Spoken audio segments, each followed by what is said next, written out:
Havaday, Duenas, and welcome to your Guam legislature. The Committee on Finance and Government Operations is now called to order, and the time is 10:01. This is April 16, 2025. First notice of this public hearing was disseminated to all senators and media outlets on April 9, 2025, with its second notice disseminated on April 14, 2025. The hearing notices were also made available on the Guam Legislature's website, our legislative calendar, and the Government of Guam's public notice portal. The committee will now hear Bill number 44-38 COR, introduced by the Committee on Rules by the request of Magaʹhågan Guåhan, the Governor of Guam, in accordance with the Organic Act of Guam, an act making appropriations for the operations of the executive branch of the Government of Guam for fiscal year ending September 30, 2026, making other appropriations and establishing miscellaneous and administrative provisions. Relative to this morning, we have the University of Guam here to present their budget. Joining me in this budget hearing is the Vice Chair of this committee and the Vice Speaker, Senator Tony Yada. Thank you for joining us. And also the Chairman of the Committee on Education, Senator Vince Borja. And welcome today. Senator Gumatauto has also joined us, as well as Senator Tello Taitagui. So those testifying on Bill number 4438 COR relative to the University of Guam, as you have, please take your seats at the table. Before we begin, I'd like to remind everyone in attendance of the legislature in Guåhan's general rules of conduct. Individuals testifying shall first be recognized by the chairperson before speaking and shall state their full name for the record-keeping purposes. Questions and testimony shall be confined to the substance or nature of the bill that's on the agenda, which is the budget bill today. Personal inferences to the character or motive of any senator or individual testifying are not permitted.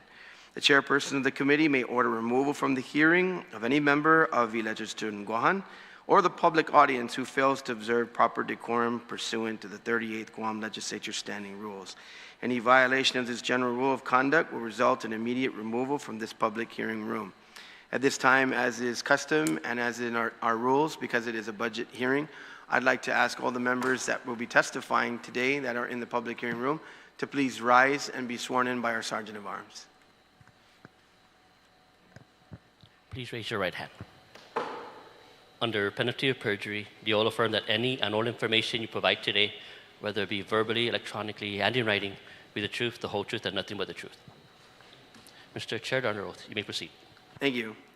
Before we proceed, I just want to make a general comment so that the people of Guam and all those coming before us for their budget hearings understand a current snapshot of where we are in the government. After the appropriation of the University of Guam, when we benchmark that against the current CRER, we're currently tracking $17 million in excess revenue, far below what we have tracked, probably only 30% of what we've tracked over the last 2 to 3 fiscal years. With that reason, I just want you to understand, as we go through the discussions on the budget, that we are going to be in a very, very tight situation in this fiscal year. That is the reason why I have not heard any other appropriation measures that have come before the committee.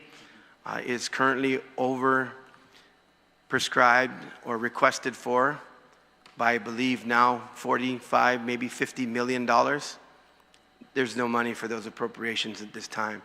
So I ask you to take that in consideration as we go through the question and answer period, and understanding that the final result of any budgets that have been put on the table will be a result of what the revenues that we believe are available with whatever audit findings we have. We have been given an update by the Department of Administration that they anticipate to at least give us quarterly reports, probably starting sometime in May. And so with that, we'll at least have a picture of what the revenues and expenditures look like, albeit not being a full-blown audit of the 2024 revenues or even a thought on the 2025 revenues.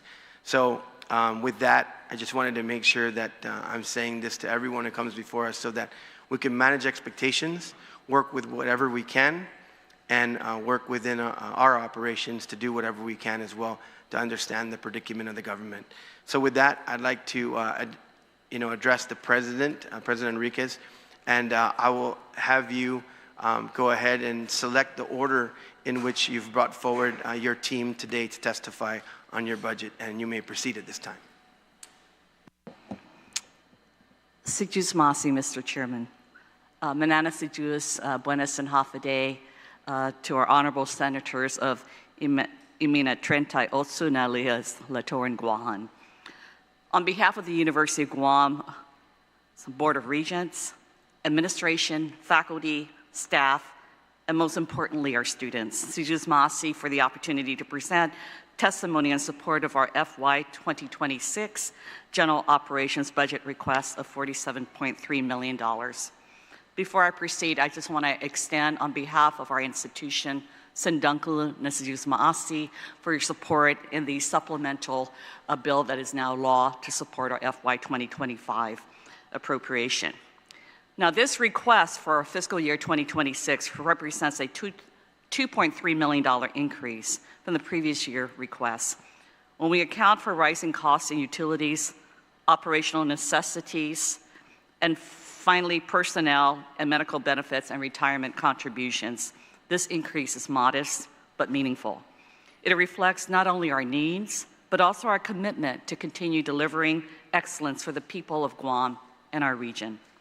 The University of Guam has a threefold mission: education, research, and service. We are not simply a place of instruction, we are a place of transformation where knowledge leads to empowerment, innovation, and community impact. For decades, UOG has been a cornerstone in building the professional workforce of Guam and Micronesia. Our alumni power our schools, hospitals, government agencies, military operations, and private enterprises. Through strategic partnerships and career-focused initiatives, we are not only educating students, we are guiding them from the classroom to the workforce. With recent agreements signed with local and federal partners, we are actively creating a career pipeline from internship to graduation to job placement. In fact, some of our students are being offered employment even before they graduate, a testament to the caliber of their preparation and the relevance of their education. And our campus continues to grow alongside our mission. The new School of Engineering will support workforce capacity for Guam's quality infrastructure development and sustainability needs. The Margaret Paris Uchima School of Health Nursing Annex will increase capacity, including nursing program admission by up to 50%, from 40 to 60 students, addressing Guam's urgent need for more local nurses, and will expand the school's Learning Resources Center, which enhances students' hands-on experience in simulated clinical settings that closely resemble actual patient care. The new Water and Environmental Research Institute of the Western Pacific will strengthen regional water research and expand testing services. The Dr. Lucio C. Tan Student Success Center will serve as a hub for student support and community connection, including bringing back our tens of thousands of alumni.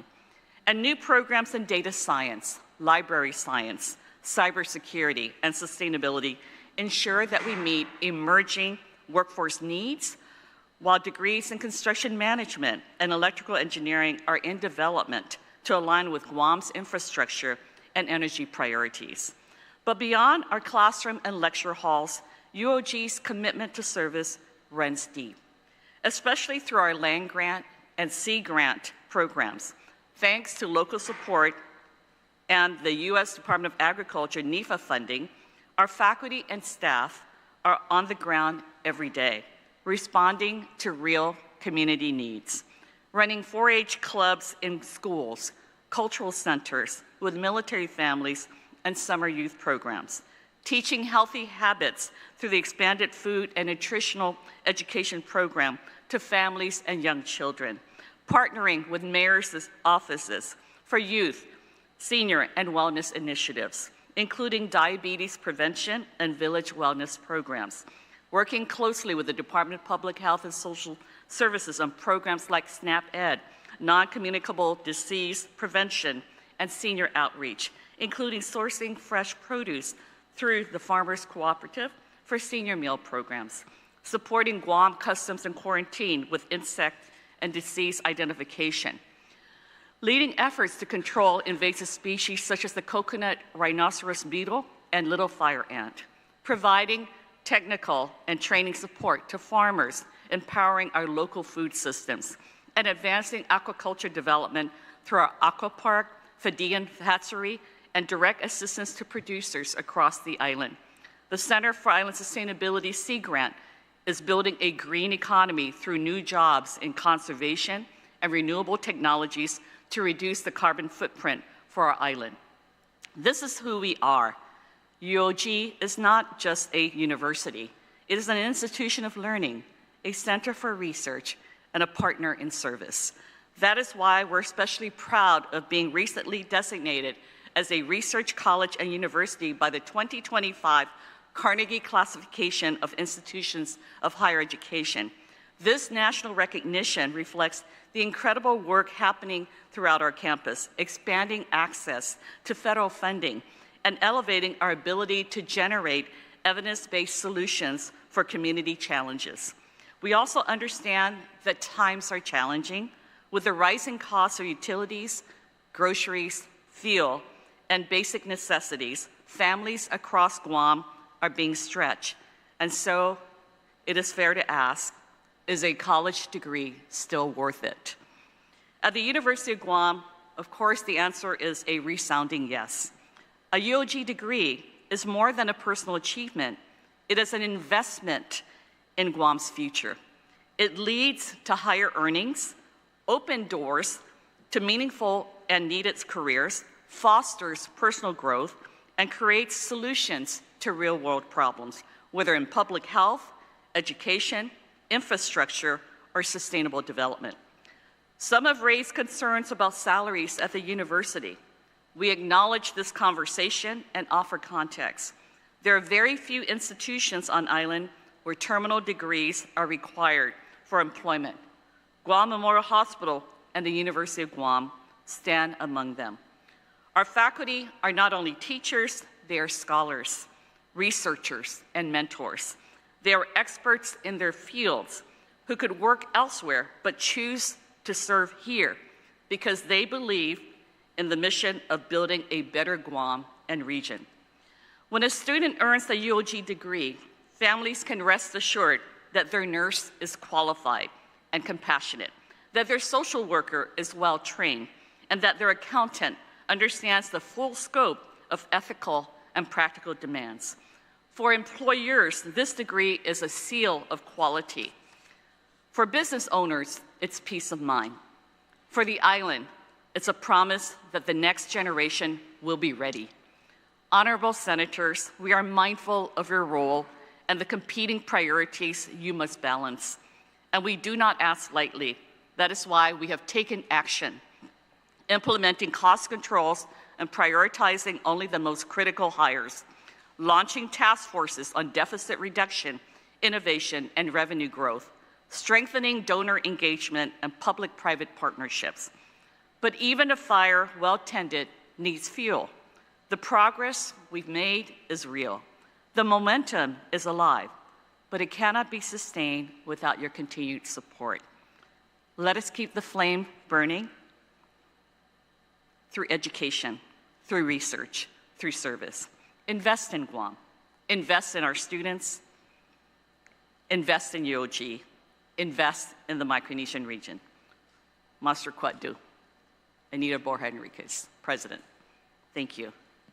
Sidus Masi, Madam President. And will you be the only one testifying today? No, Mr. Chairman. I do have to my left our beautiful student leaders.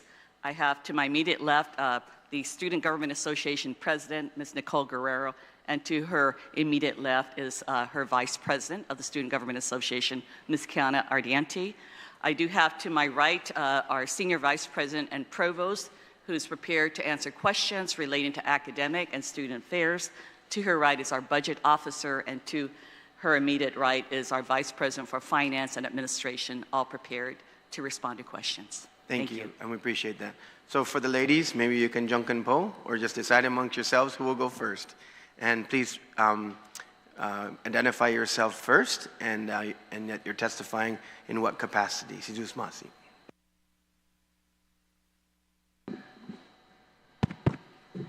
Buenas and Hafade. My name is Kiana Ardiense, and I currently serve as the Vice President of the Student Government Association at the University of Guam, and I'll be testifying as a student at UOG. And if my speech is a little off, it's because my retainers, I'm still getting used to them. Okay, so Buenas and Hafade, Chairperson Duenas, Vice Speaker Ada, and Senator Guåhan and Senator Gumatautau. And Senator Taitagui, hello. First, I would like to thank the 38th Legislature for the opportunity and the platform to speak today. I am here to address my concerns regarding the university's current financial situation. It is important to understand that UOG plays a big role in our community and should not be compared to any other educational institution. I have observed the troubling trend where the University of Guam consistently receives significantly less funding than its requested amount, often as much as $10 million less, which exacerbates the challenges we face. It's clear that while measures like Bill 58-38 provide relief by preventing tuition increases, the underlying financial strain on the university remains a critical issue. Costs are escalating while funding has largely stagnated, creating a growing imbalance. Even without tuition increases, the perceived value of the education can be diminished if the overall student experience is compromised. The university is striving to do more with less, and less eventually translates to less quality. We see staff positions going unfilled, faculty taking on extra duties, and this inevitability impacts the quality of education. Class sizes can increase, and access to crucial support services like advising and tutoring becomes strained. We don't want a university where student support is an afterthought. With constrained resources, essential student support services like advising, tutoring, and career counseling may be stretched thin, hindering student success and timely graduation. Our campus is our learning environment, and its condition matters. Deferred maintenance isn't just about the aesthetics, it affects our sense of value and the functionality of learning spaces. We need facilities that inspire, not ones that reflect financial neglect. UOG is working extremely hard to expand, adding important programs like engineering and growing the nursing program in our 4 buildings underway. This growth is essential for Guam's future. However, without adequate funding, these initiatives are at risk. It's like trying to cultivate a garden in poor soil. The potential is there, but the resources aren't. The lack of budget for capital projects and deferred maintenance since fiscal year 2016 is concerning. We want to learn in facilities that are safe and conducive to learning. Students are discerning. They seek value and a supportive environment if they perceive that the university is struggling financially. They may choose to pursue their education elsewhere. We must give current and prospective students every reason to choose UOG and succeed here. The university is taking steps to address these issues internally, as we've always done, and exploring cost efficiencies and seeking new revenue streams. And this proactive approach is always important. However, true and lasting solutions require a collaborative effort. UOG is an investment in Guam's future, in its workforce, its innovation, and its overall prosperity. Therefore, I encourage you all to prioritize UOG, and let's just not keep the university afloat. Let's provide it with the resources it needs to provide and serve as a cornerstone of progress for Guam, and it is imperative to close the gap between the university's needs and its funding. Thank you for giving me the opportunity to speak today, and I thank you all for all that you do for the island of Guam. And just a quick shout out, I have class right now, but my Professor Ron Uggan and Professor Judith Guthertz have allowed me to speak today because I really do care about the University of Guam. So thank you again for letting me speak today. Thank you, and we appreciate your professors giving you that kind of time. you'll probably get some extra points for civic engagement, so don't worry about it. Your classes won't suffer because of it. Ma'am, please proceed.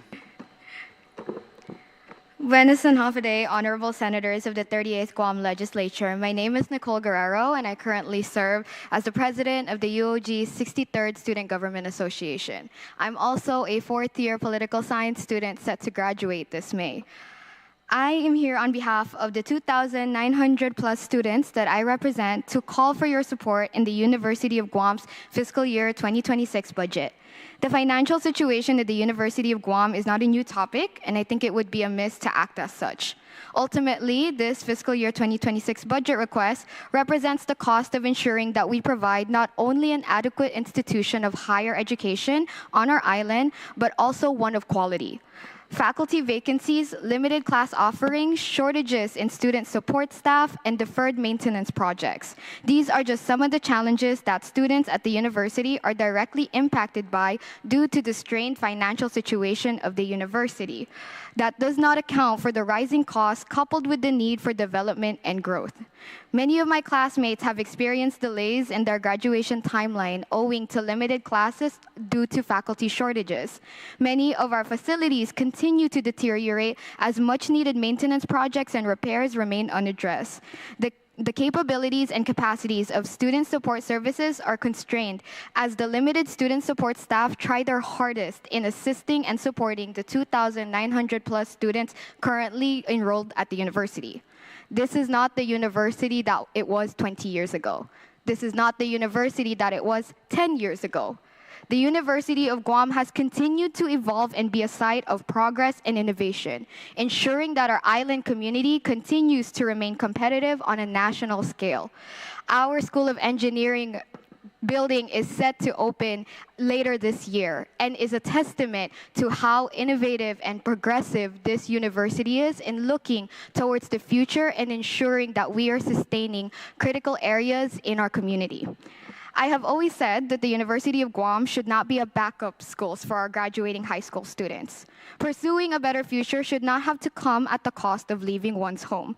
And that's the biggest accomplishment that the University of Guam has. It keeps our students here. It keeps the future of our island on our island. There have been a lot of discussions about the brain drain happening on Guam, about how our best and brightest are going off island to pursue better opportunities. The University of Guam offers those opportunities. But that's only if we ensure as a community and as a government that we are continuing to support it. This budget request represents a commitment and an investment in ensuring the growth and prosperity of our only four-year accredited institution in the Western Pacific region and an investment in the future of our island community. People, students, will continue to keep leaving our island if we do not ensure that we are producing and funding a university experience that is worth them staying. If we do not ensure that we are supporting their place of opportunity and the start of their better future. From offering students employment, to connecting them with mentors, to providing them a pathway to a job after graduation, the University of Guam presents these opportunities for our students. Senators, we as the student body are asking you today to make this necessary commitment and investment in ensuring the sustainability, progress, and growth of our university by supporting and passing an appropriation for the University of Guam that is able to sustain us for the upcoming fiscal year. Siduus Maasi for allowing me to speak on behalf of you today and expressing the viewpoint of all of the students that I represent at the University of Guam. Thank you. Siduus Maasi, Nicole, and thank you for your testimony. Are you going to shout out to your professors too? You must not have class today. Well, thank you very much, and we really appreciate everyone that's been able to make it down here. We certainly have other faculty and support staff more than likely that are here, so we thank you for coming to engage in this process as well. So this time, I'm going to go ahead and recognize the Chairman of Education, Senator Guåhan, for his questions, comments, and discussion. Thank you, Mr. Chair. I think what I want to start with is, as the chairman on the Committee on Education, I have oversight on UOG, GCC, and the Department of Education. And so when I look at the priorities of the committee and and my work and how it's cut out, right? GDOE has a lot of problems, but that doesn't mean that I don't believe in the work that the institution is doing. I mean, I'm a graduate of the University of Guam at the School of Business. I think when I look at all the work I do, from like being a small business owner to working as a senator to teaching, and I look at all the graduates around me at that time and the success that they bring to the community and the people of Guam because of the education from the University of Guam. You know, when I talk about like the value the University of Guam brings, especially like to the younger generation that I mentor, or kids that ask me for advice in what to do after high school, I always talk about the relationship. And because of the community that the University of Guam provides, especially when it comes to networking, is that's the best investment that I could say that I got out of the University of Guam. So I understand not just through the learning and the value of the education and the work that comes out of there, but I also understand the relationships that really like evolve as you grow through the community and how much value that brings. But it's going to be tough this term, like the Chairman Duenas shared in regards to the financial, landscape of the government of Guam. We've seen the federal cuts, but I guess to get into my questions but I just wanted to say, I still, I'm here to support the university, and I will, myself and the committee will fight to ensure that you guys get what you need. In regards to the cost-saving task force that was highlighted, has there been any meetings since, we passed the 5.7 supplemental budget, and what are some things that the university looks at doing to ensure that we're doing our best to save some money? Okay. Thank you very much, Mr. Chairman, for that question. The task force was launched roughly about 2 to 3 weeks ago. They have continued to meet virtually. They've come up with just some initial findings, but it doesn't include the submissions by our deans and directors on their proposed austerity measures relating to their respective school, college, or center. And so what we've been able to glean through those submissions are that personnel obviously is the largest cost in our budget. We know that there is a list of vacancies that are not being filled, but the administrators are cognizant of the funding constraints. And as such, they are prioritizing. If there is a vacancy that is critical towards meeting the needs of our students, and where there's high demand, obviously that takes priority over a low enrollment particular program. So it becomes a balance between revenues earned and expenditure. So what is the opportunity cost of prioritizing? They're also taking a look at digitization, the elimination, consolidation of contracts that have to do with duplicating services, energy saving, dual hatting of positions, deferred hiring of staff. In one particular school, we saw deferred hiring of 2 staff members and deferred hiring of 3 faculty members in that one school alone. So we are doing a running total of the reasonable and feasible deferred costs, doing a running total to ensure that we can come up with at least $3 to $4 million worth of cuts. That's going to take some time. It's not overnight. There is a shared governance process that the university honors. Shared governance means that we consult with our various stakeholders, including our students, our faculty, the staff council, the administrative council. Obviously, there is a process. We anticipate that the budget may land in a place where it's going to hurt.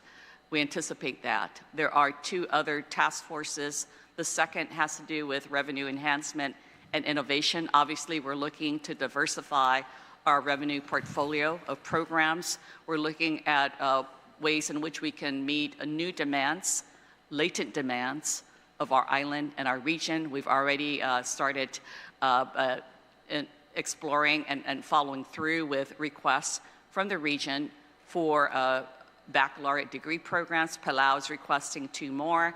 We're about to present 20 diplomas at the Palau Community College commencement to recipients of the bachelor's degree in special education. We've already started to award diplomas in the master's degree as well as the bachelor's degree in Saipan. And so we're going to expand that portfolio. We're also looking at the professional development markets, the military markets, the online markets at a global scale. And that's just one area, exploring other types of opportunities, public-private partnerships that may be made available to us through outside investors that may represent institutions of higher education or enterprises through NGO funding or venture capital funding. So we will be inviting members outside of the University of Guam community to provide some of these innovative suggestions that we can explore. The third task force has to do with the strategic university advancement efforts. And again, we're still targeting $50 million to address 3 pillars. Student success with regard to college affordability. The second one that involves capital improvement projects and deferred maintenance. And the third pillar has to do with sustainable growth initiatives or strategic growth initiatives. Investments that can be made on new programs to which we do not have the internal funding for. So we're looking at the university as an enterprise and expanding the portfolio and looking at ways in which we can diversify revenue flows to offset the costs that cannot be sustained through local funding. And so we're doing everything we possibly can. We appreciate the support in terms of what we're attempting to do, and we're looking forward to making progress along the way. Thank you. All right, thank you for that. In regards to marketing efforts, how much does the university spend annually on marketing efforts? I mean, whether it be print, TV, radio? Yes. Well, our integrated marketing communications department would tell us we're not investing enough. That budget, not including personnel, can look anywhere from $50,000 to $75,000. We're looking at a team effort with regard to promoting advancement. Advancement is essentially marketing as a whole. Advancement with regard to targeting prospective partners, prospective students, prospective donors, and so forth. And so advancement efforts through the University Advancement Office, marketing efforts through the Integrated Marketing Communications, recruitment efforts through the Enrollment Management and Student Success Division, including tapping marketing expertise across the federally funded programs that we already have. So in regards to recruitment efforts, is there a, I'm thinking like a business person here, but like what is your target, like your enrollment numbers? Like do you guys have like an annual target? And then do you guys, I mean, I know we talk about how enrollment has been down, yes, but what does the trends look like maybe in the last 2-3 years, and what does that look like going forward? And is there a plan to be able to meet that target? Thank you. So the university has received the draft report from our consultant liaison that has done a site visit speaking to many different stakeholders, including the Endowment Foundation representatives, to get a sense of where we are with regard to enrollment management, with regard to recruitment, with regard to advancement efforts. And as a result of that, we are finalizing a strategic enrollment management plan. The targets, if you notice, we do have some numbers for you, but before I pass it on to our Senior Vice President Provost, I just want to give a little bit of context. The entire world went through the global pandemic period in the 2020s up until sometime in 2023. It was a period of stress, a period of distress, and a period of worry and concerns, and everyone had to pivot online. Not everyone is equipped to that particular learning mode. And of course, we started to see a dip in the enrollment because of that. And as a result of that, we have learned, even high school graduates anecdotally have shared, well, I'm taking a gap year. I said, well, when did you graduate? 3 years ago. So the gap year has turned into gap years. It's plural. And they're still trying to figure it out. And then we also see nationwide the reality of the enrollment cliff, declining populations. We see that in our public school system, declining enrollment, an exodus of families, including children, leaving island, further reducing that particular student population. But we're very confident because there is quite a bit of latent demand that is there but not really articulated because our marketing efforts, obviously need to be a lot more targeted. So although at our highest level, we had 4,000. When the pandemic hit, we started to see our numbers reduce at the 3,200, 3,400 mark, down to roughly about 2,900 to 2,800. Very alarming. We discovered that the students were dropping or stopping out by the hundreds. And when in further review, in calling all of these students, we learned that the biggest problem was bursar holds, unpaid tuition. Some of these students being on probationary status is losing maybe part of their federal funding. Okay, and so we put our efforts around that to try to work with these students to bring them back. So you can imagine anywhere from 300 to 500 students not coming back. Okay, and so that's part of the issue. Ideally, we'd like to get back up to 4,000. We don't want to give our Dean of Enrollment Management and Student Success a heart attack. Like, can you at least bring it back to 3,200? Okay, but our target is still 4,000. We recognize that with optimized marketing advancement efforts that we can bring that number to there. And we recognize that for every 100 students that we bring in, Rachel, that brings in how much in tuition revenue?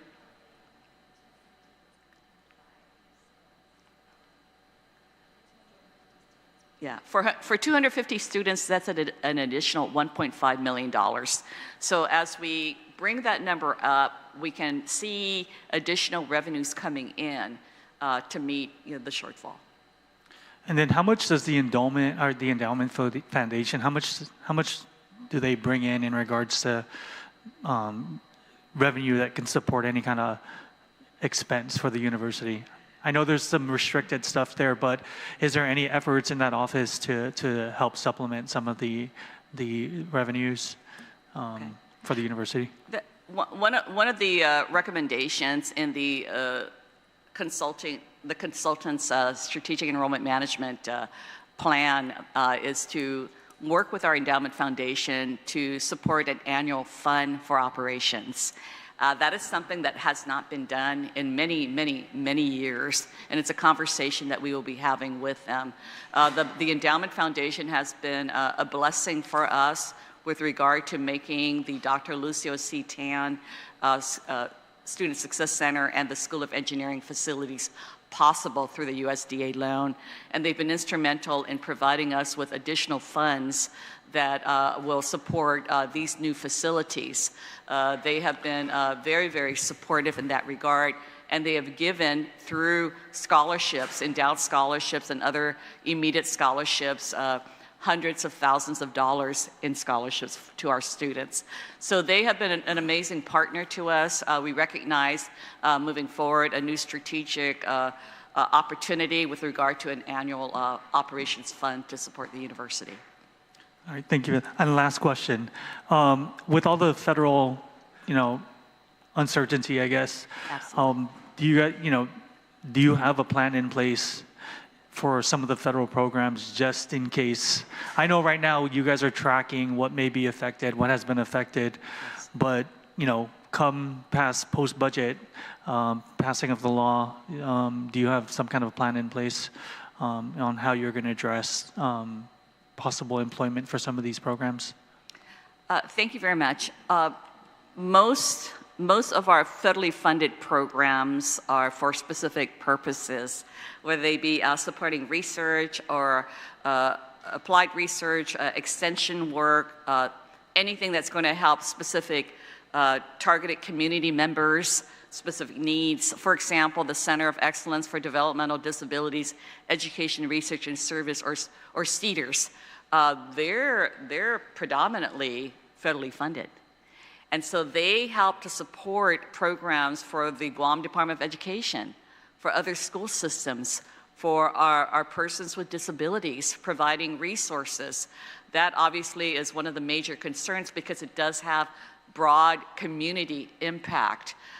We will have to work closely with them to identify what services will be absorbed under the new Trump administration's devolvement of specific departments and where the alternative sources of funding will be. That's one conversation. The others, we do have most of those employed within those federally funded programs are already being funded through our local appropriation. The extra services that they do is accounted for with regard to the overtime equivalent. But for the most part, those personnel we're mostly concerned under those particular funding are the staff, those staff that are fully federally funded. And so we're identifying specific programs that are directly complementary to our core mission at the University of Guam, and to see where we can actually place them based on attrition at the University of Guam, to which we are monitoring on a weekly basis. We're also going to work closely with our HR office and our career development office to see how we can assist, particularly when there are immediate terminations of grant-funded programs to which we only have reserved for one more paycheck. And so that's where we are. We have many different eyes around this. We have a running total in terms of tables and spreadsheets, and we are kept abreast on a regular basis. We do have a meeting with Congressman Moylan next week to share our status, where we are, to also learn more about what is happening back in Washington, D.C., that we can anticipate and we can plan for accordingly. Do you know how many employees those are? How many federal employees that are rely primarily on federal funds? Right. Under the Research Corporation of the University of Guam, I believe there are over 300. Over 300. Okay. I have no more questions. Thank you again for coming down today. Thank you so much. Thank you, Mr. Chair. Chairman Bora, for your line of questioning. And just one thing I wanted to mention to you, during the charter schools pre-budget hearings, your chairman and myself were pushing UOG, and particularly CIFA said that essentially that a lot of the kids are looking towards that already, and they're actually expanding their enrollment. So maybe I'm going to ask Kiana and Nicole to maybe put a group together with your student body, since you're graduating, right? And maybe I know that during Charter Day you did a wonderful job. You had a lot of the students from the different schools that were walking around. You had them in the opening, and they're walking around. So I see your efforts really budding, and but maybe you can do field trips to the secondary schools and say, come on, go green to make some green. Thank you very much. All right, Senator, or actually Vice Chair of the committee is next, and then Senator Gumatauto. Vice Chair. Thank you, Mr. Chair. I agree with the chairman. Kiana, I think, Madam President, when you were talking about how do we keep our kids here on Guam and keep preventing that brain drain, several years ago, I had to send my son off island to go and get his degree in engineering. And now that we have a school of engineering here, it just goes to show the foresight and the thought of what are we doing to expand programs at the University of Guam. It's now how do we bring the students to the university, and perhaps maybe like the chairman said, not just CIFA, but all the high schools, perhaps have a program that you bring the students, the seniors at the different high schools over to University of Guam to kind of maybe shadow or do sit in on the different classes that are provided. And most especially those that, you know, we start them out young, perhaps we'll be able to gear their minds towards going towards a certain profession, be it engineering or nursing, public administration, business administration. There's so many programs at the University of Guam that they offer that I know can attract our students. It's just how do we entice them to become a Triton? And I think that's where the student government can play a very crucial role in providing that guidance to our seniors in high school.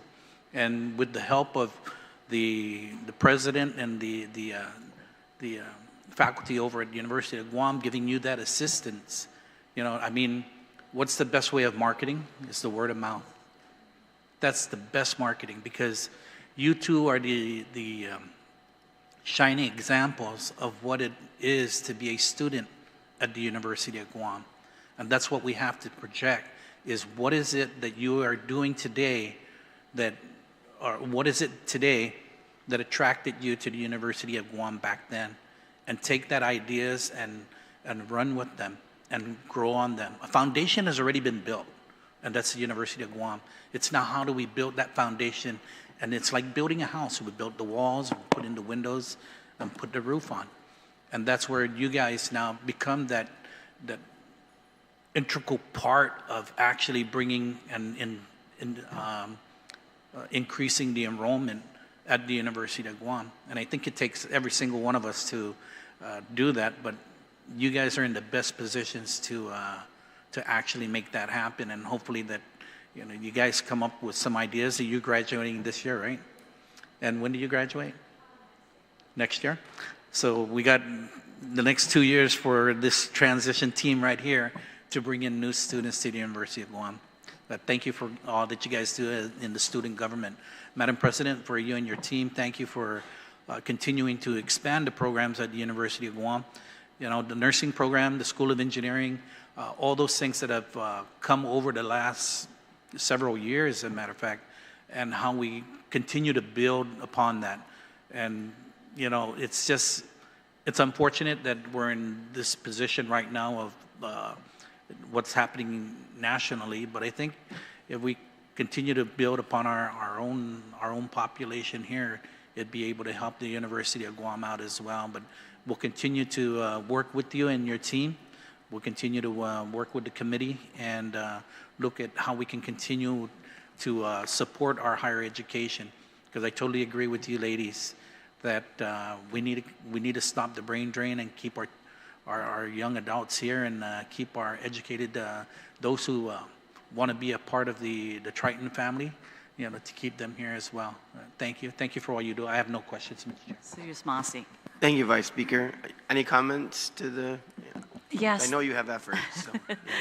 Thank you very much. Thank you so much. I had a beautiful conversation with a resident of Maui who actually was a recipient of the University of Guam Merit Scholarship some decades ago.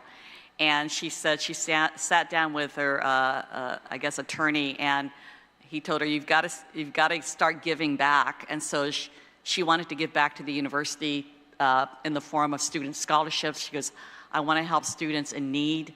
How do I go about doing that? So that's paying it forward, an example of someone who has come to us and someone who is wanting to give back as a result of just the value that she received as a UOG alumna. So I want to thank Senator Jesse Lujan for making that connection. We're continuing to see members of the diaspora reach back and wanting to help the University of Guam. So I have a lot of faith in our efforts to expand, our efforts to garner more support. Thank you. Madam President. Senator Gumatauto, you're recognized at this time. Thank you, Mr. Chair, and thank you to the University of Guam community for all that you do. As a person who's sitting front row of all of it, thank you in advance. I'm just going to start with I have quite a bit of questions, actually. The UOG budget request for employee benefits increased from $8,954,767 in FY 2025 to $15,433,284, or by $6,433,000 $478,517 in FY 2026. What specific costs, including medical and dental insurance, are attributable to the substantial increase of $6.4 million in UOG's budget request for employee benefits during FY 2026? Thank you for that question. Allow me to turn it over to our finance folks to respond. Thank you, Senator, for that question. So that's right. The huge changes between 25 and 26 are related to the medical and dental benefits as well as the retirement contribution rate. So in our submission for 2026, we had utilized the recommended retirement contribution rate that was provided through the BBMR budget call. I think it was like 38 or 39%, if I'm not mistaken. But also to, there's an ebb and flow to all of this. Our employees come and they go. Some have retired. Some have been brought on and we've hired. And so all of that has kind of been the cumulative impact of that change. Thank you so much.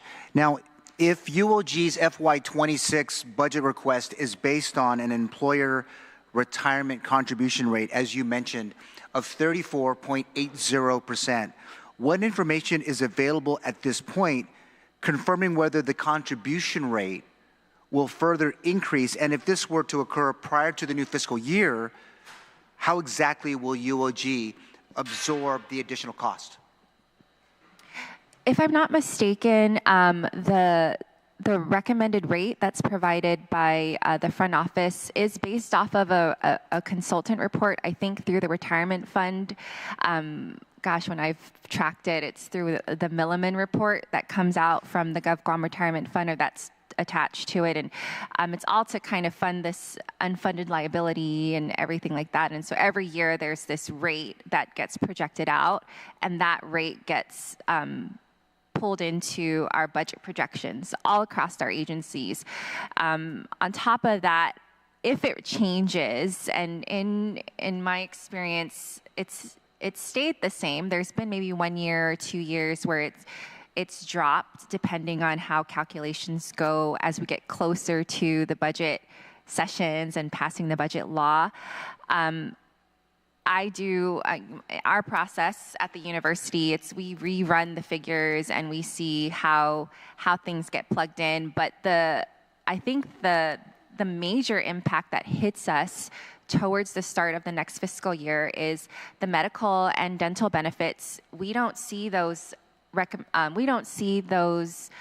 negotiated rates until right before the fiscal year starts. And so because those are costs we have to absorb, things that are tied to maybe growth projects or tied to, we want to hire X amount of faculty, X amount of staff in the year, those definitely get pushed to the wayside, and we've just been deferring hiring.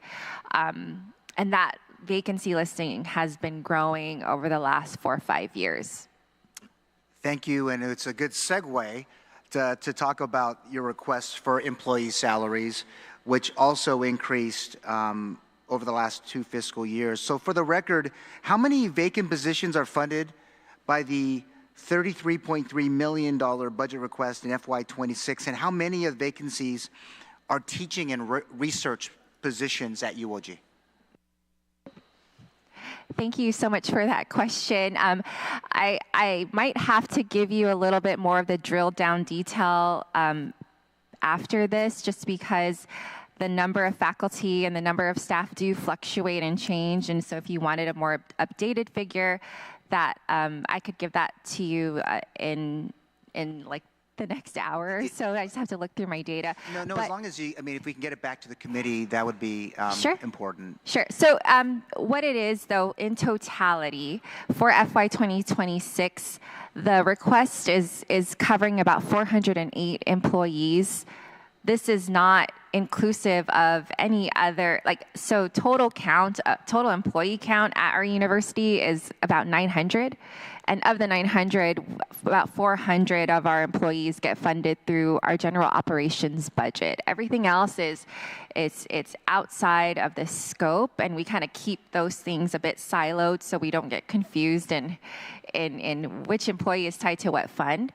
But I believe there's about 120 plus faculty, and we've got about 100 plus staff who are tied to our general operations fund.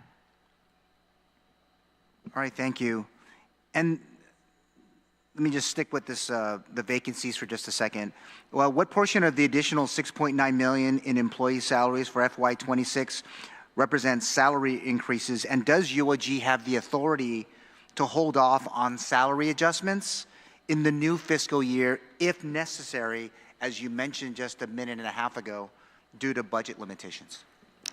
Thank you very much. Okay, so in our 2026 budget requests, we obviously do project out what the annual increments are, and those are generally about 3%. If an employee is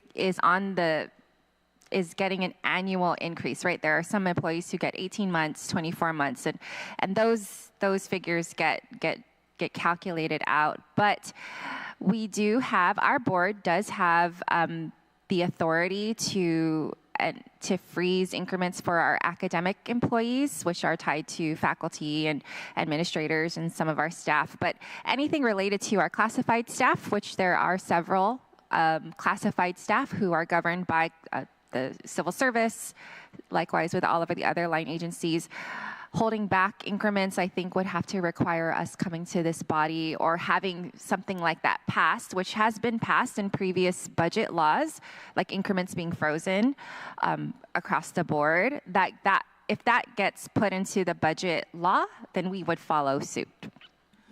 Okay, Mr. Chairman, I have a couple more questions. I hope you allow me to ask them. Let's talk a little bit about our buildings and our maintenance at the university. And you know, we can talk about that working list. I think I mentioned it in the previous budget, or in the previous hearings, relative to your priority 1, priority 2, your priority 3, preventative maintenance, replacement cycle investments, new projects, new buildings, requiring funding. That support is just about, what, $17 million. So I know this could be anything from the roof repair, the painting of the field house, water meters, shutoff valves, backflow preventers, fire alarm systems, all that good stuff up at the university. So as a follow-up to when we were talking about it several weeks ago, did you guys, or did UOG include the same list or an updated version of that working list of projects in your FY26 budget request? And what projects or projects does UOG intend to prioritize during the remainder of this fiscal year and next? Okay. So we've got some roof repair issues that we're working on, and also we have the 2 skylights at the English Communications Building and the Humanities. I know that one. It's a leaky one, right? Well, it's old and it really needs a lot of work, and so those are the priority projects that we're trying to get done in this fiscal year. And how about for next in the budget? We did put them in the budget. So in fact, so unfortunately, yeah, I mean, those projects are in the budget for next year, and we're going to try and get them done before then. All right. Also, and I was hoping that Leslie would be here, but it's okay. Maybe we can carry the message to Leslie. But what plans have been put forward by the Board of Regents and UOG leadership to help secure financial opportunities that may be available in FY26 through the help of Public Law 35-114, which allows UOG to create public-private partnerships as well as diversify the revenue streams of the university as the law has intended? I could take that. So really the only public-private partnership we've gotten into is with our hatchery, and we've run into some problems with that, and we're trying to see if we can keep that going. The owner the owner had passed away, and it's been inherited now, and we're working at trying to get that going. The good thing was that prior to the public-private partnership, we were putting out about $300,000 a year for the hatchery, and that output has gone way down since the public-private partnership. But that's really the only thing we have so far. All right, thank you, Randy. And Mr. Chairman, I have just one last question, and this is directed toward, obviously, to Kiana and to Nicole. And I just wanted to, you made a good point that this is not your Tata's UOG. I mean, I've seen it firsthand over the last 12 years to see the growth of the university, so I absolutely agree. And I think that we have seen it, and you have been front row too, to its growth over the last year in your time at UOG. I'm not even going to go into how many years you're at UOG. But the idea, it is not the same. And I think that one of the things I want to stress to you, that this body is not the same too. It is not the same Guam legislature as well. And so with that said, to me, I don't look at public policy as just money only. It's also about policy. And when we create policy, we're trying to do our best to help agencies, not only the University of Guam, but others that come here and are, that are under our oversight. And I just wanted to tell you that. I mean, it's, like I said, that we're kind of, joking about the skylight at the communications building, but it's, again, it's not the same, and we've seen such great growth. So I think you can be assured, at least from my point of view and this committee, and I'm also on the Committee on Education, that we just can't continue to do things the same way. And I'm hoping that you'll allow us that chance to continue to not make, not keep going with the same things at UOG, and that we're going to help with your nudge to grow and grow beyond what we are today. So thank you again for your attendance, and thank you, Mr. Chair, for the chance to be here today. Thank you. Senator Gumatato, and thank you for your service up there at the university as well. Senator Taitagui, you're recognized at this time. Thank you, Mr. Chair. Good afternoon, good morning to my colleagues, and of course, good afternoon, go green, University of Guam. Of course, I'm the bad guy because, I'm probably the only one who voted no on your supplemental, understanding the issues that we're having, and that majority of the comments that were made by the students were actually comments that have to deal with in-house at University of Guam and not at this body. It's one thing to keep throwing money at something, but if there's no outcome that comes, that benefits from it, then it's an internal issue. And I'm hoping that, I was hoping that there would be more of a thinking outside the box on how the University of Guam can continue to exist and provide the good services and the education needed for our community by finding innovative ways to cut corners. And I've been hearing from a lot of people calling my office and, saying, we need to live within our means, and we really do. We all do, not just the University of Guam, but even on a personal level, it's something we have to do. So I do have some concerns with regards to the budget that's presented today. Like all budgets coming before us, you guys, we're going to have to hit everybody. So please don't take this personal, okay? As our chairman mentioned, but I'm trying to read this. You have this in front of you, okay, as well. And in your testimony, you're saying that there's only been an increase of 2.3 million increase, but I'm showing a 13,170,207 increase based on the difference between FY25 that was appropriated just in operations, FY25, and then in FY26, the agency's request is 47,386,350, which is a difference of 13. Then I noticed that number was only operations. Usually in the budget bill, included in that is things like student financial aid programs. And I'm glad to see that the number is 4.5, even though the governor had said 3.5 in that one, but I'm glad the agency incorporated 4.5. WERI, was on there that was not included in your budget. And you go further down to the KPG, Public Radio, Guampedia Foundation. And actually, I'm just going to name the agency that what you requested in your budget, again, was WERI again for the comprehensive water resources. You included agriculture development and training. You included Northern Southern Soil Water Conservation. You did not include in your request for KPRG, Public Radio. You did not include Guampedia Foundation, and these two were covered in FY25. You did include the Student Success Center School of Engineering, and this is a capital improvement. It was not included in FY25, but now you include it here at $1,580,283. Guam Green Growth, the G3, last year was $500,000. This year you did not request for any. Sea Grant was given $500 last year. This year you are requesting $500. UOG Press Publishing House. Last year was given $100,000. This year you're not requesting for it. Then the Guam Cultural Repository. Actually, this is confusing here because there was money given in the FY25 budget for them. I believe it was $1.6 million to the repository, to UOG to give to them. But in your request, zero.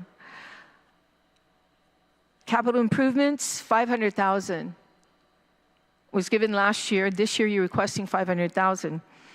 However, what was very disheartening was last year the Guam Cancer Trust Fund, $3.5 million, which usually only gets 1,000, but you know, it's the law clearly says in Article 6, Chapter 26, Title 11, that 15% of the Healthy Futures Fund shall go to the Guam Cancer Trust Fund. That's by law. And for years, we've shortchanged the Cancer Trust Fund, only giving them $1 million, when they should be getting close to $4 million. Here in your budget request, from the agency's request, you put zero.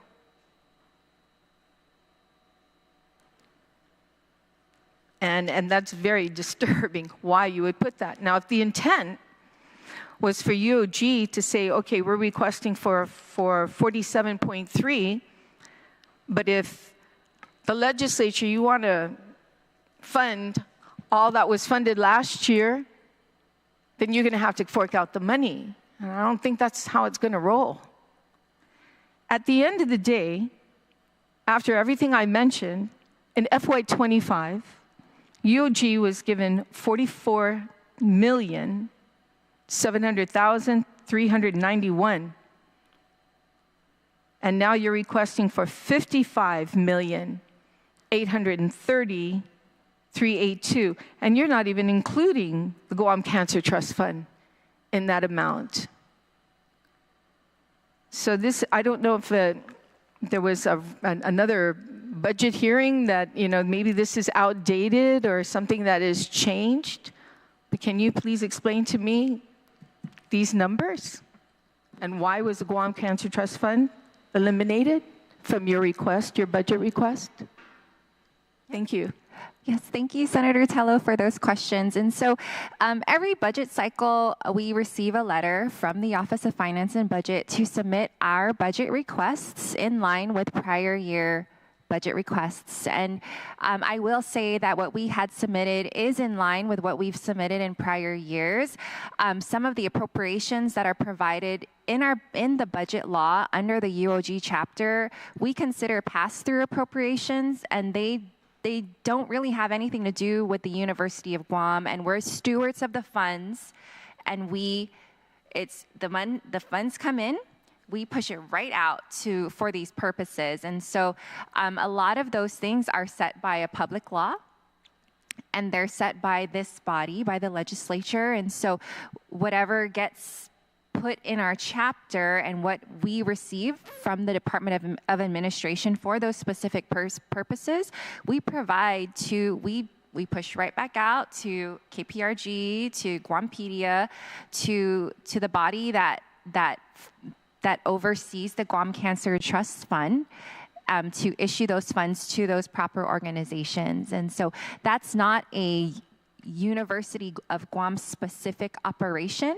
And so a lot of times, or not a lot of times, but when we do come before this body, we do focus a lot on the dollars that impact the University of Guam and the mission that we're set forth to do. So on top of that, obviously the huge increase in this request is of course related to operations, and that growth or that increase is relatively tied to the organic growth and the costs that we're incurring year to year, and those costs aren't mostly of our doing, like the retirement contributions, the medical benefits, just overall increase of like costs of contracts and things of that sort. Like that's kind of how those variances have grown. Yeah. I see. Rachel, Thank you. just for point of information, I don't know if you got the budget digest, but in the budget digest, there is an appropriation for $3.5 million for Cancer Trust Fund. It's on the bottom line there.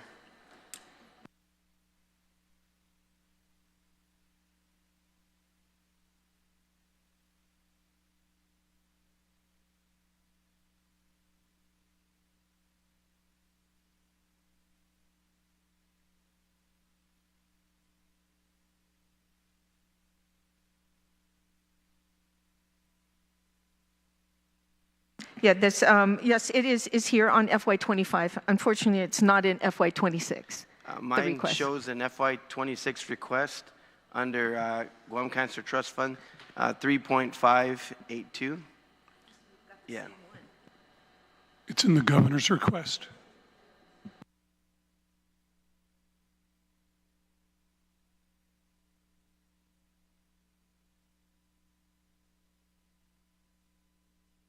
Yeah, that's going to have to be an appropriation that we're going to put in. So. Okay, so that being said, we do have the same document. That being said, again, however, the section where it says agency request, you still put the money amount in there, but you left out the Guam Cancer Trust Fund. For instance, you put in there for Weary's hydraulic survey was $528,553, which was different from last year's. You have the student financial aid program. You said that's a pass-through? Because you said everything, now operations, you have $47,386,000. Last year was $34. And in the report that was provided to us by President Enriquez, that 47.3 and only 2.3 million increase, it's 13,170,000 increase. And then you said that that's operations. Now everything below that are pass-throughs, but so you mean the student financial aid program is a pass-through?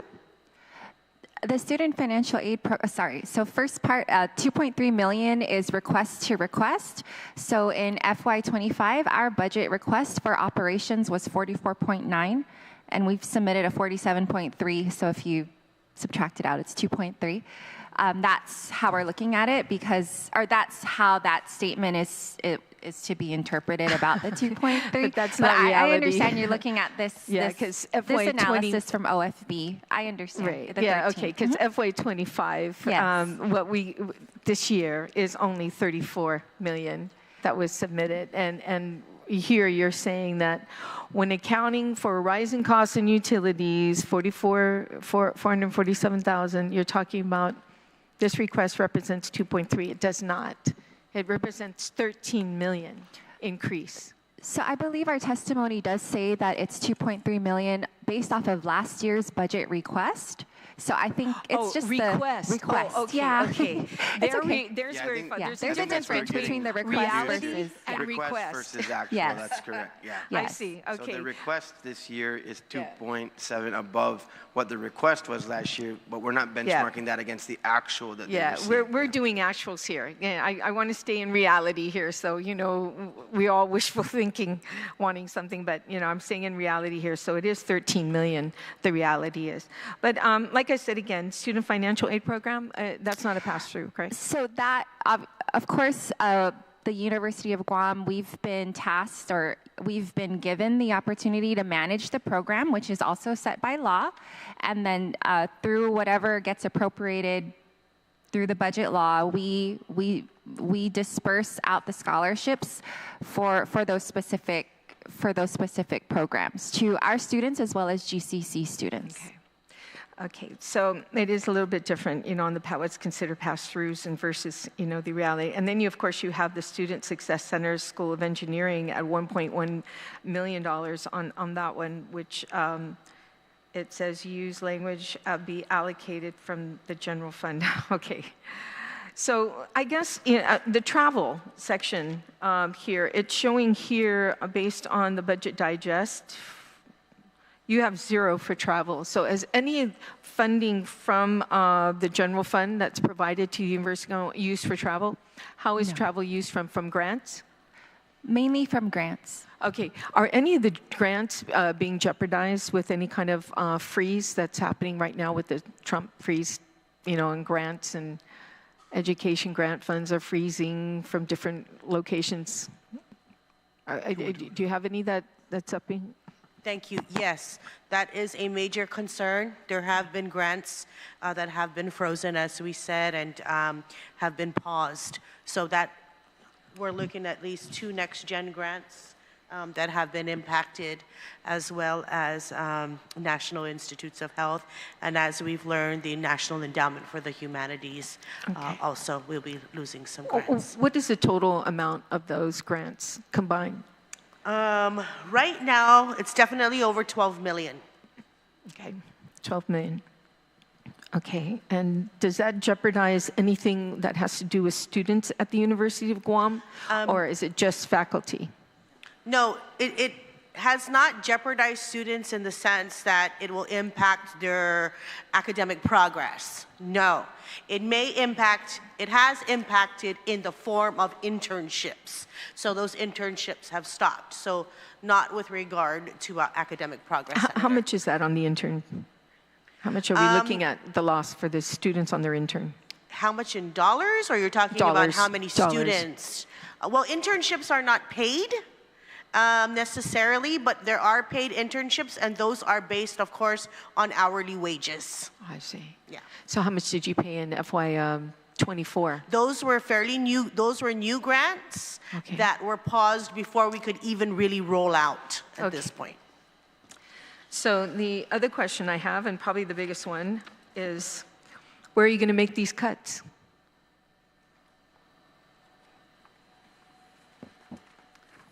We're still receiving updates from all of our administrators, as well as the task force on cost efficiencies and deficit reduction. So that is a moving target.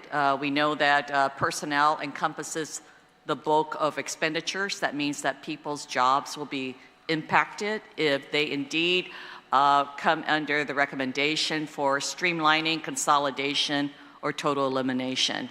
Again, there is a process. We do have to work closely with our shared governance stakeholders, including the faculty union, the administrative council, the staff council, and the Student Government Association. These take time. We do have already experienced cost reductions in dual-hatted administrators. We have at least a consolidation of 8 administrators into 4. And so those savings alone amount into the hundreds of thousands of dollars. And so the goal, again, is to arrive at least $4 million worth of cost reduction. So we're working on that. We want to honor the respectful shared governance process and, of course, the efforts that are ongoing at this time. Thank you so much. Of course, there's that low-hanging fruit, and a lot of it is, on salaries and staff. But I hope that at the same time, when you find these cuts, you also find alternatives. Providing, any kind of technology to assist with that. I mean, many universities in other jurisdictions are using using a lot of AI these days, to areas in which they can't fulfill and they fall short of, or where they need to make cuts. So at the same time, as you make those cuts, please, consider finding alternatives, cost setting, even sharing resources from other government of Guam agencies. Your IT department could be shared with other government of Guam agencies that you might want to look into those cost saving measures as well. And it's going to all be about that for everybody. So.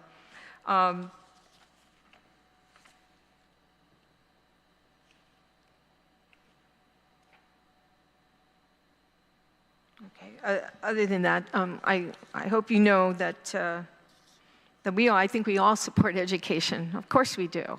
That's the backbone of our society and our growth of our economy deals with that. But we also have to be realistic when it comes to the situation we're in right now. And we can learn from it.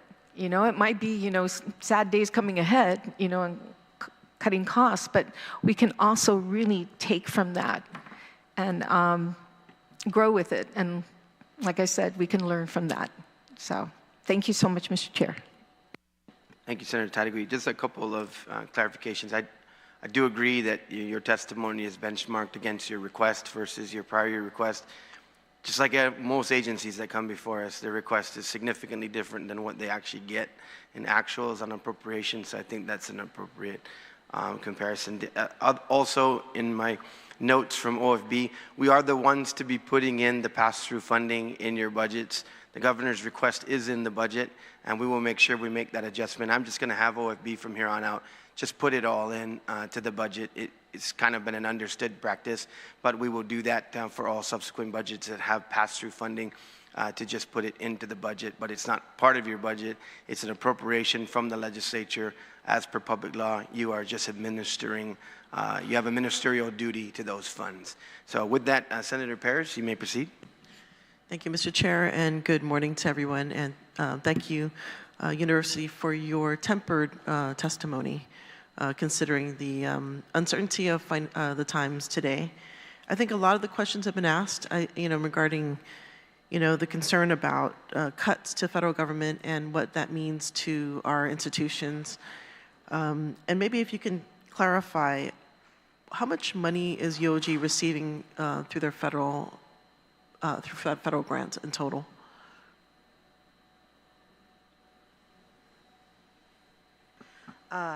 Well, I think it was late last year where we celebrated 100 million in our total grants portfolio. Of course, that has fallen some since then, Madam Senator, but I have to say if we're not at 100 million, we're very much close to that. All right, so have you estimated potential impacts to potential cuts? Yeah, I mean, we're looking at that every day. We get weekly reports on what feedback our principal investigators are getting from their grantors, and so we have reports that are classifying things that we need to monitor closely, things that we're fairly comfortable with. So we're looking at that almost every day. Okay, and so in regards to personnel, so we know that's the biggest cost to the UOG. Have you actually looked at it at a granular level to see, how the personnel costs are going to be impacted? And how can you shift around costs, perhaps, so that there's less of an impact?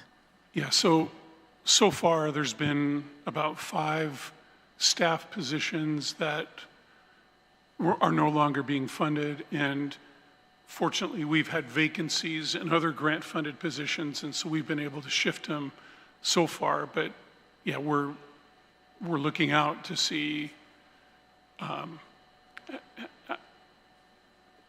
what if this continues, and what's the damage going to be if they continue. Okay, so I'm just looking at your historical request and appropriations. And so in 25, the request was for $67 million, roughly around there, but the appropriations was $40 million. And so this year, the request now is 55 1.8 million, is that correct? And so considering that, you know, I think historically, whatever was asked for, we generally didn't give you that amount. And so what was your coping, how did you cope to that, the reductions in appropriations? I mean, was there any specific method that you used to adjust? Thank you, Senator. So I'm going to guess the 67 million is all inclusive of everything that's under the chapter, as opposed to the 55. That's kind of targeted a little bit more to items that are university specific, as opposed to funds we might that we might just administer, like the Cancer Trust Fund and things of that sort. And so. What we have been doing for the past several years, and this has been going on since we were in the pandemic as well, is as vacancies arise, we ask ourselves, can we still fund this moving forward? Is it, you know, what's the priority in when it comes to who do we hire? And I think several of my colleagues behind me, like they've knocked on my door throughout the whole year, saying, "Hey, can I hire this so and so's leaving? Is there any way? What's your answer?" Like they try to get the answer before they have to like start the process, and it is a very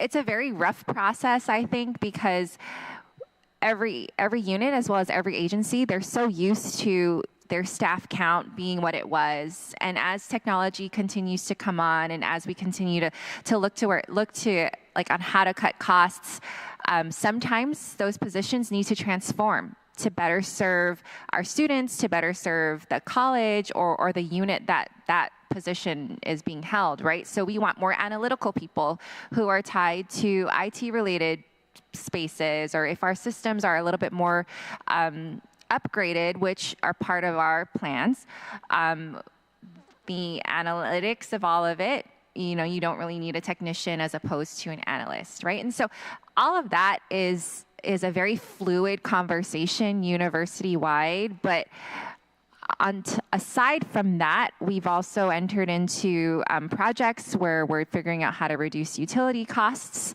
But the savings that we've realized in utilities, you know, we've got 4 new buildings that are coming online. Those savings are being reallocated and reprogrammed to kind of absorb those costs as well. So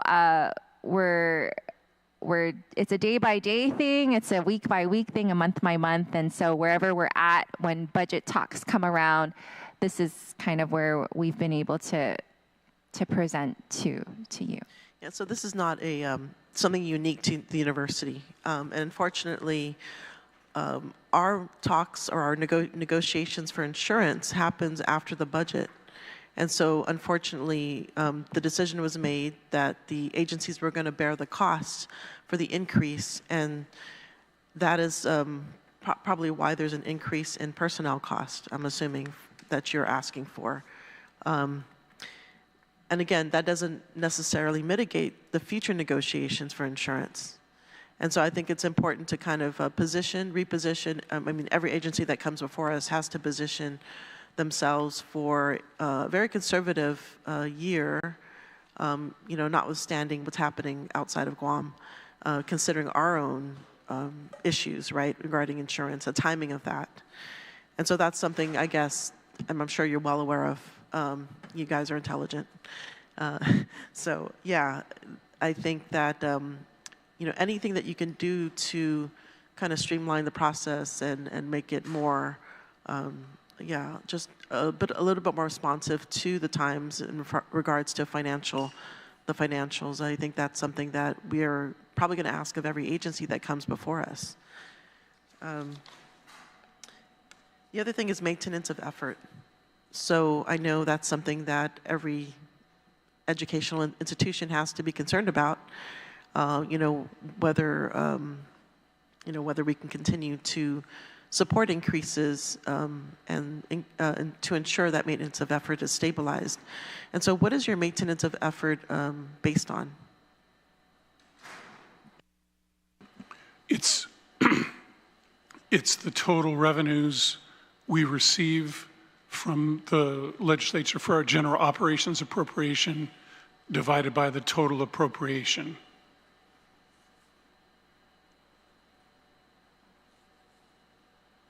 And so when we talk about pass-through budgets, does it include that too? Okay. All right. And yeah, the concern I have is the personnel, management of personnel. So I know initially when you responded to my colleague's question that you weren't sure about how many and how, I guess there's a lot of shifting happening. And so I think that's something, perhaps, what is your approach to that to ensure that, you know, because that's the biggest cost for EOG.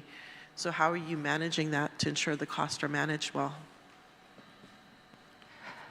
So in the, thank you very much, Senator, for that. And it's more so the count and the employee type, because there are several employee types that are under the University of Guam. We don't just have classified staff, we have faculty, we have administrators, we have federally funded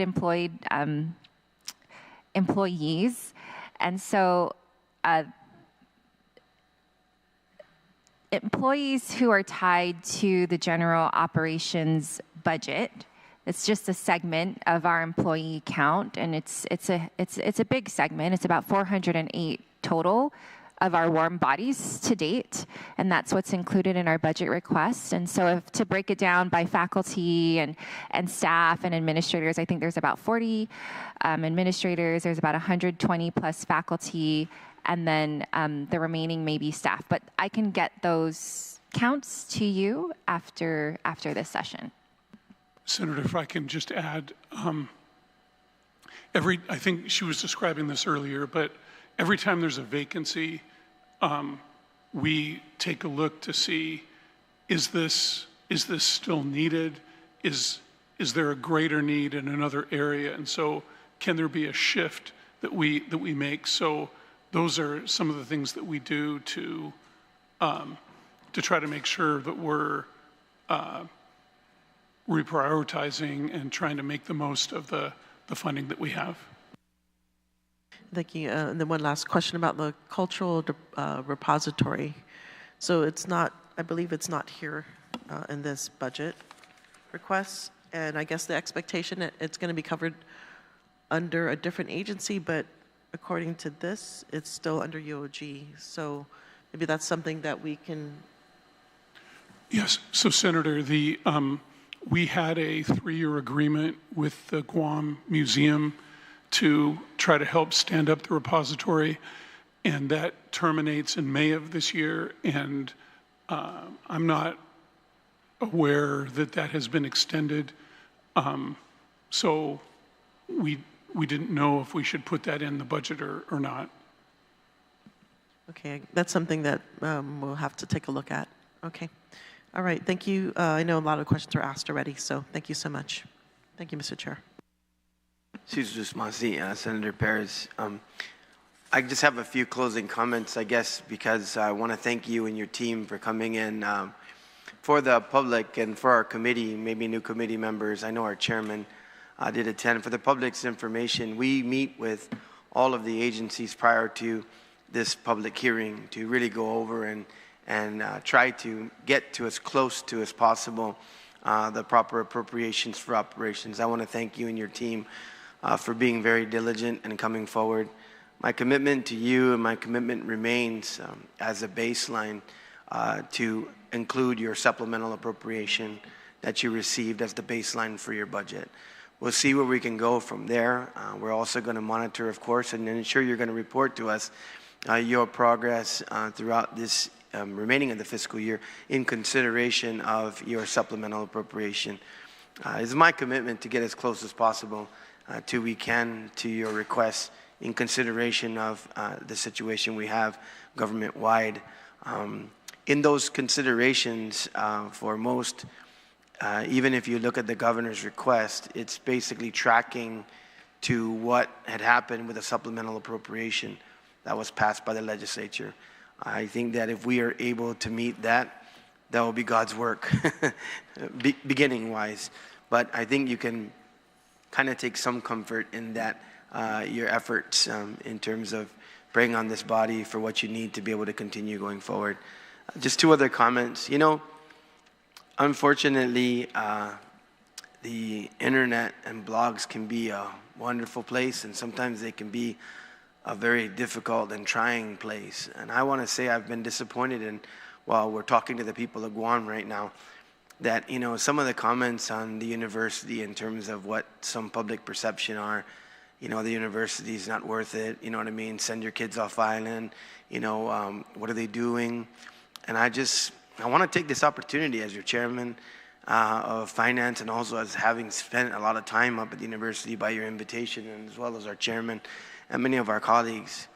Nothing can be further from the truth. Our University of Guam is a premier institution, and a premier institution at the rate of slightly over $5,000 a year for, you know, tuition.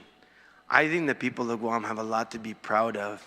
The engineers, the nurses, the teachers, the social workers, the finance people, business, all of the students. And I'll tell you what, you cannot go in the private sector and the government of Guam right now and not find many, many UOG alum that are holding up this island in terms of their performance in the public and the private sector. Even if they had a post-secondary degree, a lot of them have their degree initially from the University of Guam. And so I just want to take that opportunity that I hope our public can please understand and maybe visit, you know, and maybe go on the website and look at what the university is doing, and maybe talk to some of these students who are so proud, you know, to be graduates of this university. You know, you can't replace that. You can't replace that. You know, my father told me when I was a young boy, son, there's one thing that nobody can ever take away from you, and that's your education.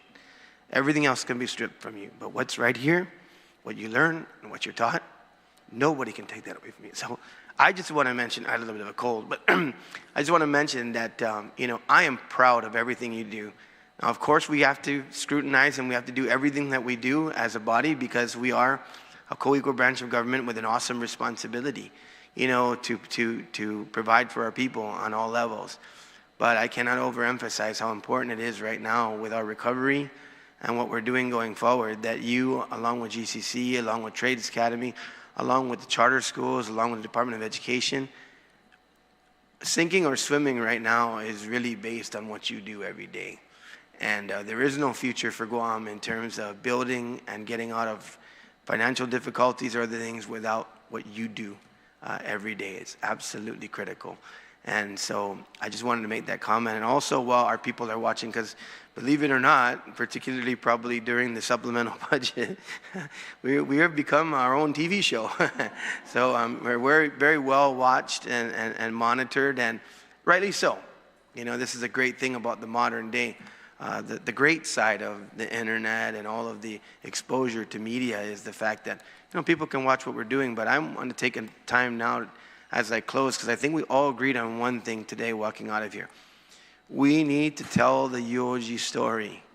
We need students that are in 6th grade, 7th grade, 1st grade, 2nd grade, 3rd, middle school, high school, to know that they have a premier institution to attend. Even if you just go there for the first 2 years, you know, if you've already articulated out, you've applied to other schools, maybe take the time to take that 1st and 2nd year here at UOG. You never know, you might just stay.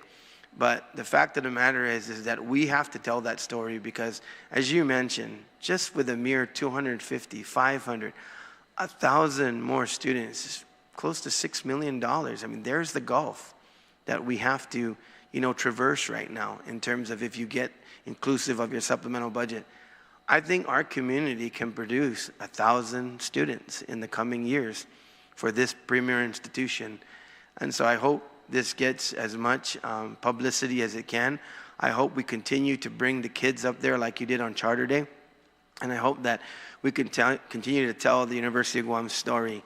I think with your construction of your buildings, I think when I go to the campus, it's always well kept, you know. And in closing, one more time, I think too, we have to remember that this is not just a university for Guam. This is a university for the region.